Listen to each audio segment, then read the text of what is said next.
Of course, here at Overly Vast Nurseries, we grow a wide range of all different sorts of plants.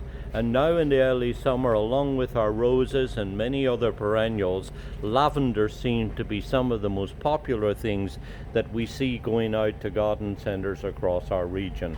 And this very nice variety here that's called Lavandula Imperial Gem is one that we've been working on now for a couple of years, and we really like this one. We grow different sorts of lavenders, but the so-called English lavender seemed to be probably the most popular. I kind of smile to myself when I hear that term, because of course lavenders are not native to England. They just happen to have acquired that name because they're widely grown in English gardens. And gardeners like Lawrence Johnson at Hidcote and Gertrude Jekyll at her famous Munstead Gardens in Surrey selected particular forms of this type of lavender and named it after their gardens. But this particular one has a lot going for it. We love the fact that it's nice and vigorous and bushy.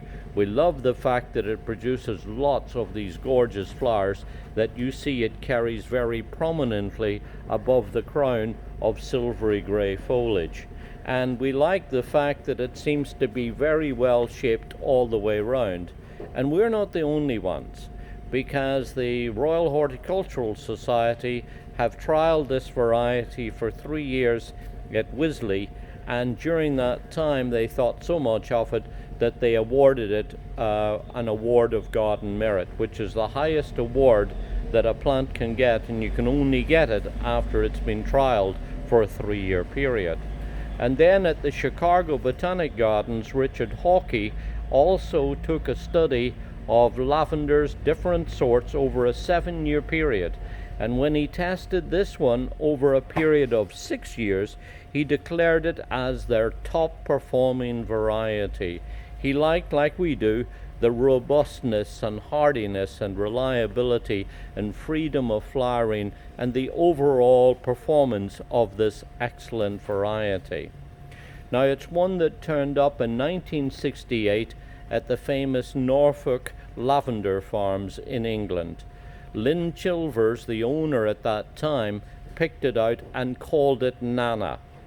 Then later on it became known, in fact 1980, it was renamed to Imperial Gem, and that's the variety that we're growing today, and one that, as I say, we really like. If you want to grow lavenders, there's a couple of things that are important to mention. First is that they love lots of sunshine. The sunnier the position you can give them, the more they're going to enjoy that. The second thing, and this is very important, is that they must have really good drainage conditions. Free draining soil is important.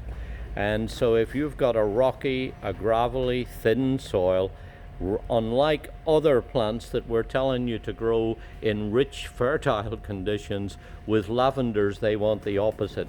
They want it thin and gravelly and not a whole lot of nutrient. They prefer to be able to get the roots down amongst that gravelly conditions and just soak up the sunshine, and when you do that you're going to have lovely big lush flowering plants like this. The other thing that's important to mention too is that they like a high pH.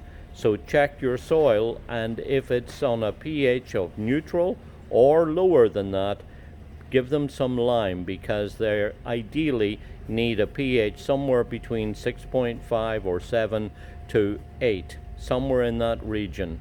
So it's worth giving them. In fact, in my lavenders at home in my garden, I will each spring go around and dress them with lime, and they seem to really respond well to that.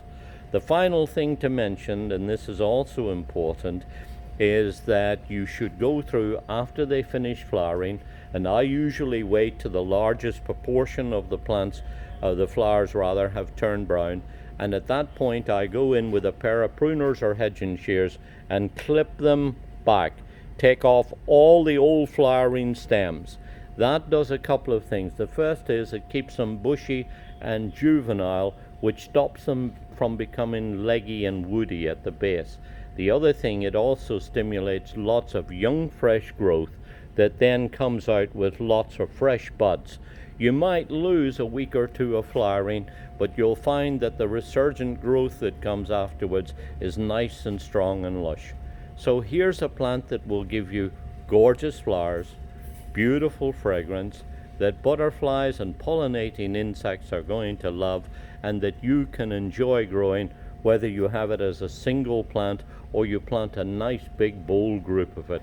Try to put them up on a raised bed or rockery, certainly somewhere with plenty of air movement, and if possible in an elevated space so that they're able to get really good drainage. This is Lavandula Imperial Gem.